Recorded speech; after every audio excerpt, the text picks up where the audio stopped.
don't you just tell me about your initial thoughts after releasing your statement yesterday, announcing your concession?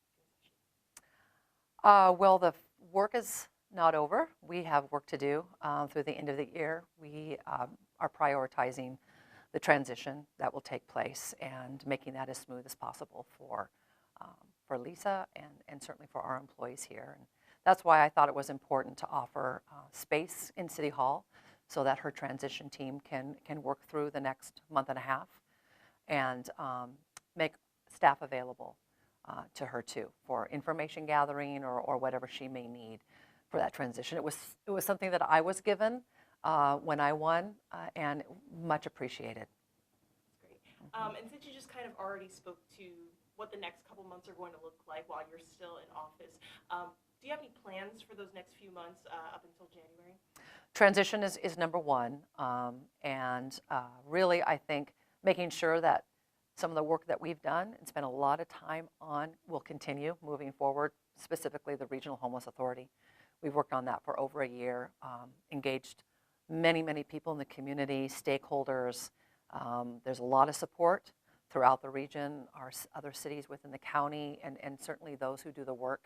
And so I want to make sure that that doesn't stall, that it moves forward, gets momentum, and will it become a reality in 2024. Great. And again, just kind of going off what you already shared on the homelessness crisis that Spokane has experienced, what do you feel like you've done in your time in office to kind of help tackle that? That was obviously a big part of your campaign, so do you feel like you have made strides in that sense for Spokane? It was a big part of the campaign. It continues to be a big challenge for the city and other cities, not just Spokane. We do address that issue regionally and have for a very long time, and that's why I'm excited about the work we've done on the Regional Homeless Authority. I think that's one of the biggest initiatives and the thing that I'm really proud of. We've also opened up a number of shelters since I've been in office. The Way Out shelter, the Young Adult shelter. We transitioned our warming center that was just seasonal into a year-round operation. And we opened up Track, the largest shelter in Eastern Washington, where on any given night we've got as many as 400 people off the street in a warm bed getting meals and services connections. So those are all huge things that we've been able to get across the finish line in one term. So I'm really proud of that.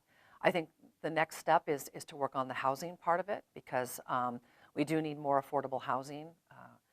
We've been working through a housing crisis, but now we have dedicated funding streams that we never had before that we can use for those projects, and the work that the city is doing right now to leverage those monies to be able to build even more needed housing, I think is really good work that I'm really proud of too.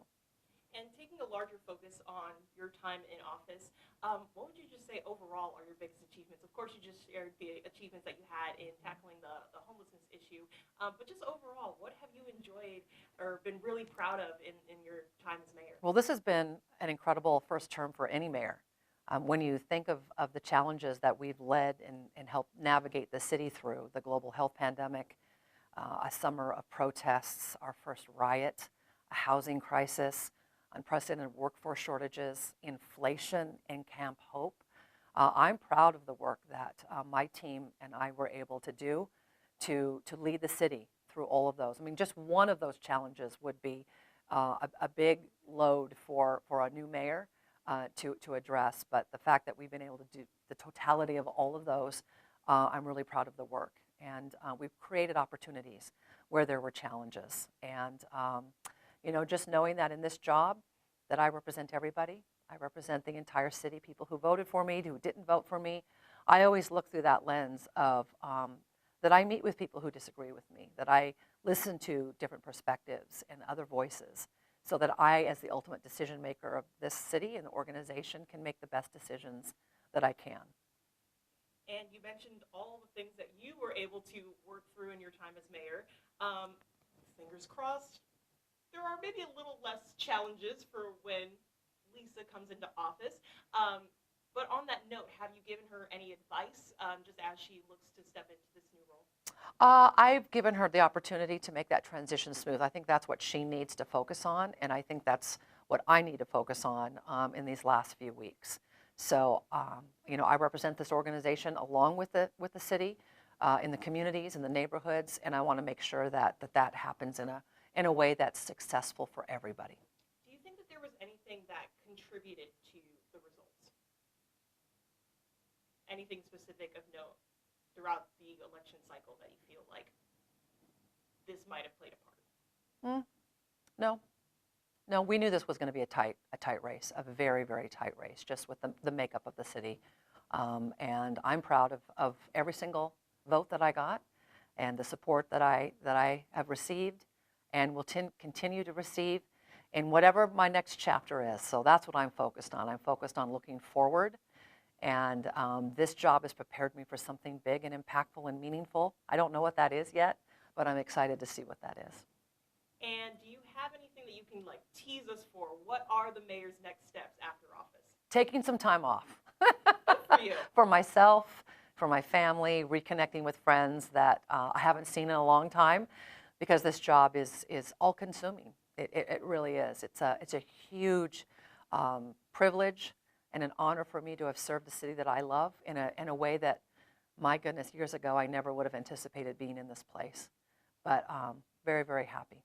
That's what I was going to ask. Do you feel like, was this always a part of the plan, or is Nope. this just something? Nope. Well, so then on that note, what was it that made you say, I need to step up and be the leader of Spokane? What was it? Well, the thing that I loved about the job I had before for 28 years in Spokane, and that was a broadcast journalist, was that I got to tell the stories of people who were doing great things for the city they loved.